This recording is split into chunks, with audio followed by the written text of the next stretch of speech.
It's extremely common these days for people to be stressed out, and I'm sure that you can relate. The question is, how do we deal with this stress? And for a lot of people, the answer is substance abuse. In a recent study by the Oxford University Press, it was discovered that 96.8% of polydrug users use cannabis to relax, and it was also discovered that 82.7% of polydrug users use alcohol to relax as well. Out of all of the substances tested, including cannabis, alcohol, amphetamines, ecstasy, LSD, and cocaine, 96.7% of polydrug users use drugs to relax. With the increasing amount of drug use in today's society, along with drugs being used at an earlier age, it is important to be educated about the negative effects on a person both mentally and physically while using drugs, as well as the punishments that come along with using drugs illegally and under the age.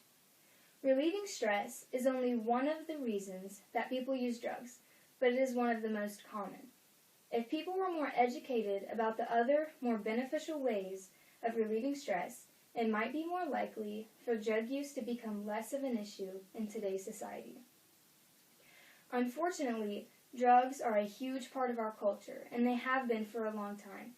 Fast-paced schedules, hardships, and other things that stress people out put a lot of pressure on many people in today's society, and it's common for people to rely on drugs and alcohol to get rid of that stress.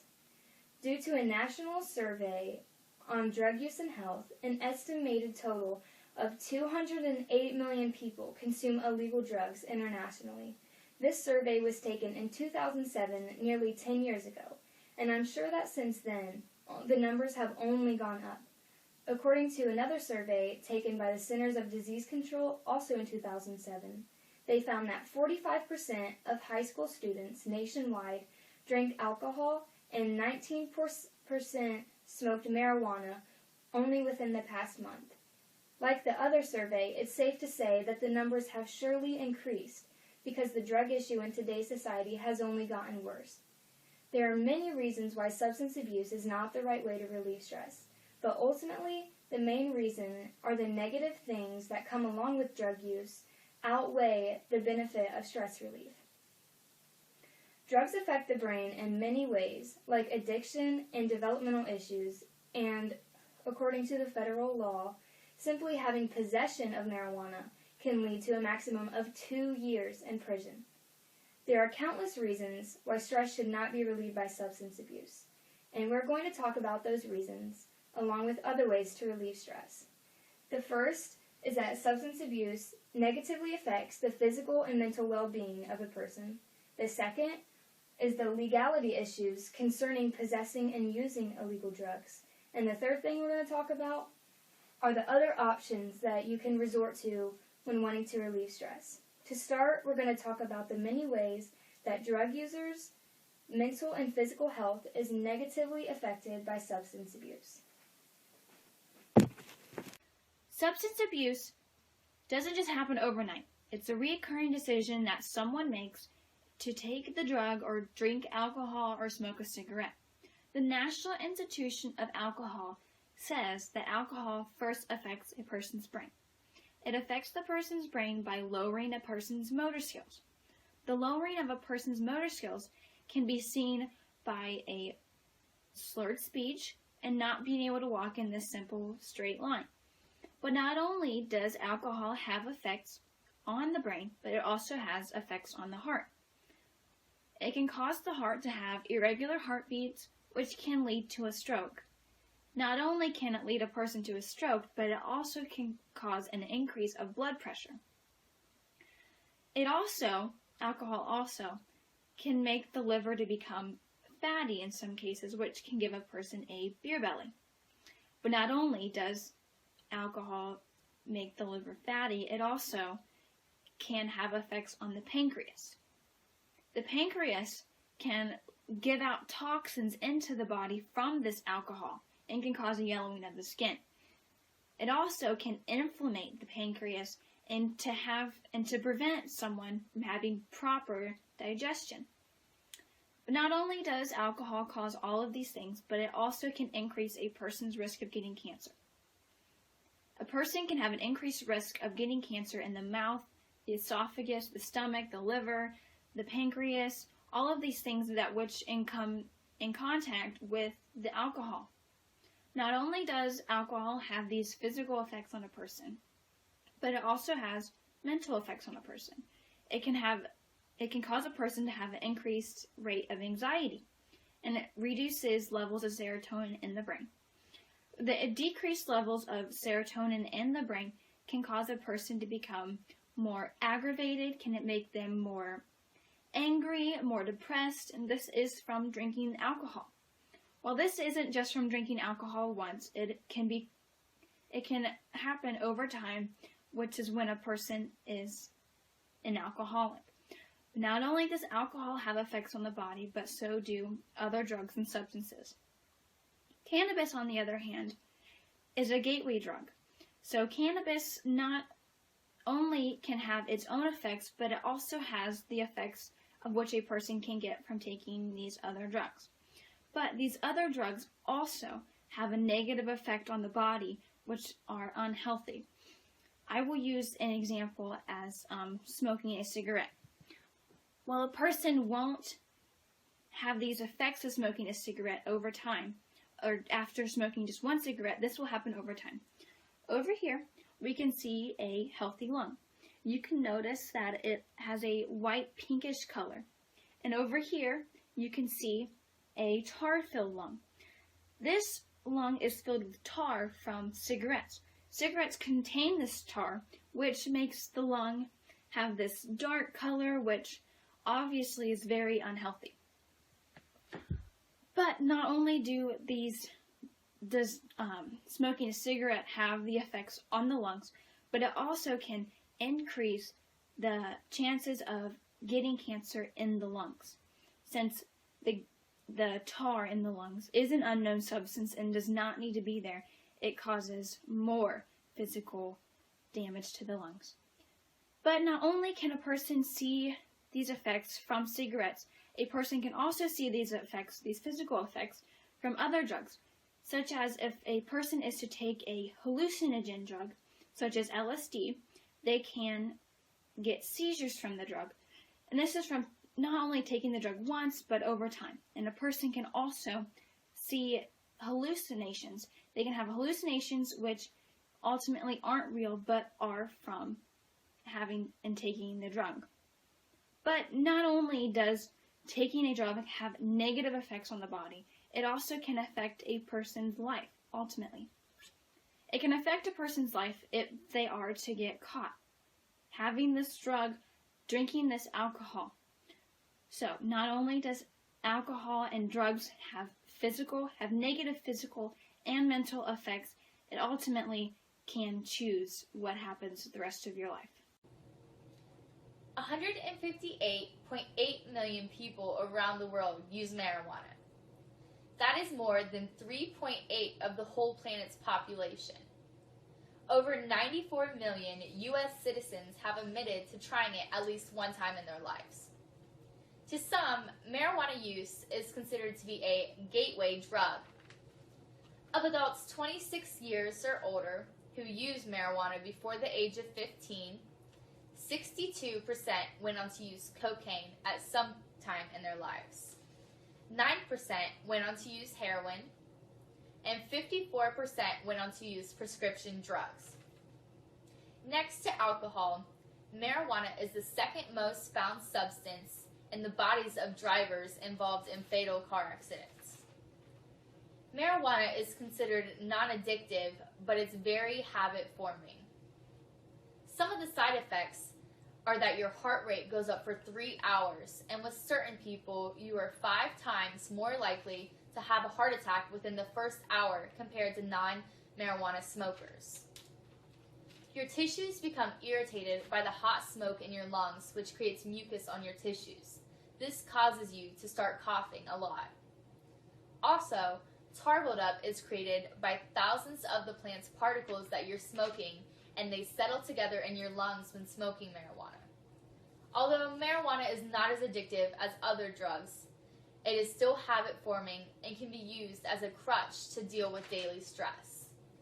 Now I'm going to talk about heroin use. According to United Nations Office report in 2016, heroin is the deadliest drug worldwide. In 2014, there were about 1 million heroin users in the U.S. Deaths related to heroin use has increased 5 times since the 2000s. The effects of heroin are very destructive. If you are a frequent user, it can cause collapsed veins and infections of the blood vessels and heart valves. It's extremely addictive and has many side effects. For instance, like vomiting, intense itching, and drowsiness. And there's also many more side effects that come with it. It slows down your breathing, which is why people can die of heroin overdose. Heroin overdose is one of the reasons first responders are required to carry Narcan. Narcan reverses the effects of heroin and other drugs, allowing people to be able to start breathing again.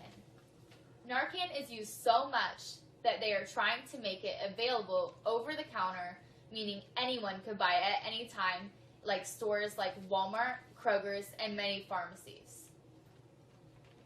Now that we have talked about the effects heroin and marijuana have on your body and health and what they can do to you, we are going to talk about the legality and punishment that comes with using illegal drugs.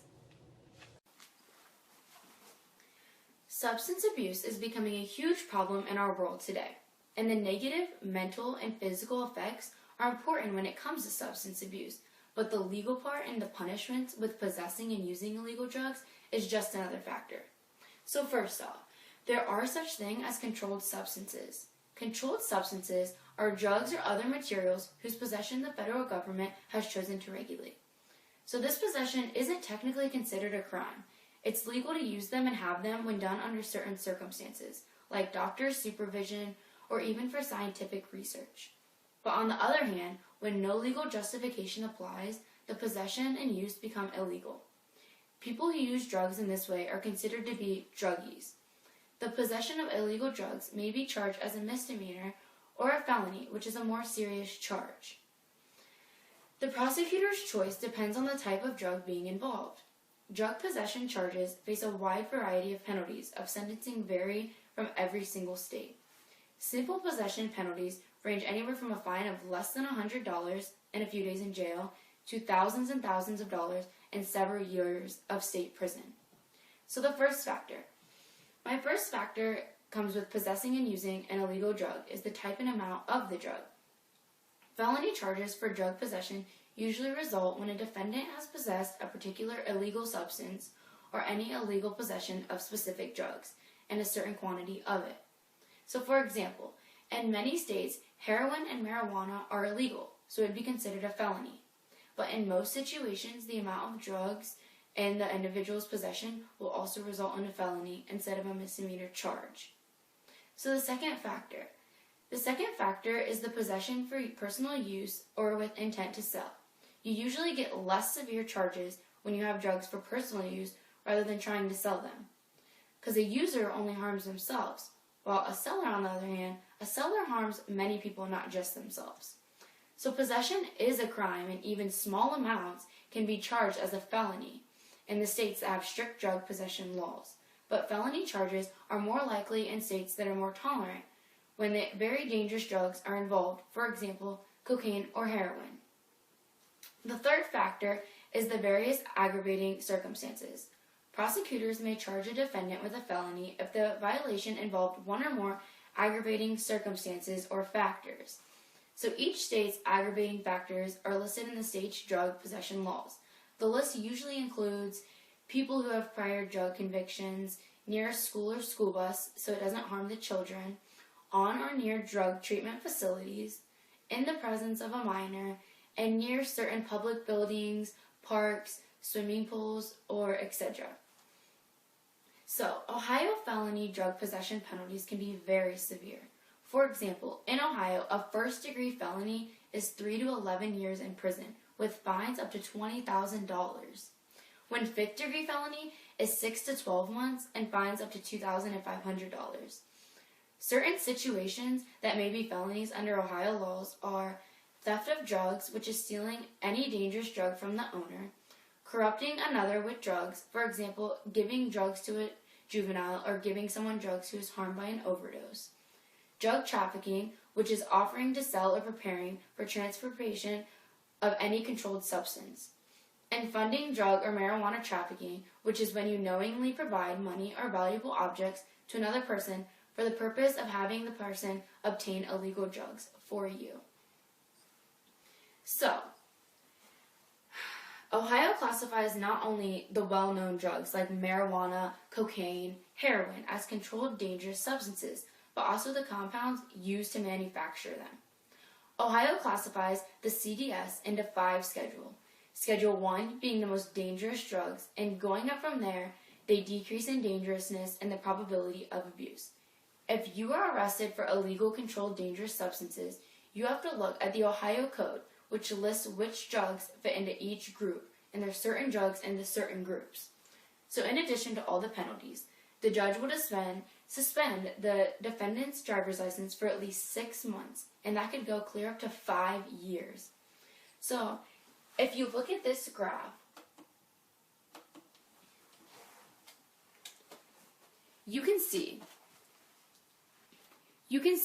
if you look closely, that 12% of the teenage group from 16 to 17 start using drugs that early in their life. But if you look even closer, 2.9% of 12 and 13-year-olds start using drugs that young. It's sad to see where our world is coming with children that young getting involved with drugs. The possession and use of drugs is taking over our whole world. Every day you see more and more people in the paper or on the television getting charges or going to jail because of drugs.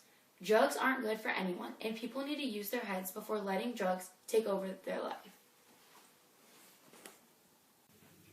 To sum everything up, it's very dangerous and unhealthy to resort to substance abuse when looking for stress relief.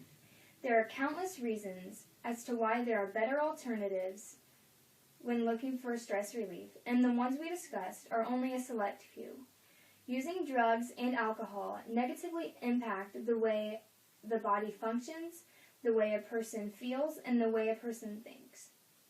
There are many alternatives to resort to when dealing with stress that are less dangerous and more beneficial in the long run. It's important to look out for yourself in terms of your health, and drugs ruin your health and can even lead to death. It's also important to abide by the law of our country as well.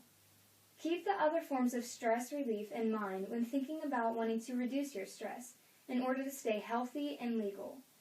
With the overwhelming amount of drug use in today's society, it's important to be educated about the long-term effects that come along with the drugs. The amount of drug use has only gone up in recent years, and it's likely to keep following the same pattern. And that's only if things don't change.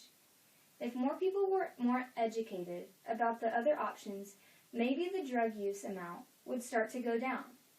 If you or someone you know uses drugs or alcohol to relieve stress, please think about the consequences that come along with using those drugs. It's not worth the addiction, the cancer, or the jail time to resort to substance abuse when there are plenty of healthy and legal ways to get the same results. Your life is probably pretty stressful, like mine and many people that I know. But using drugs to relieve stress is entirely the wrong way to go.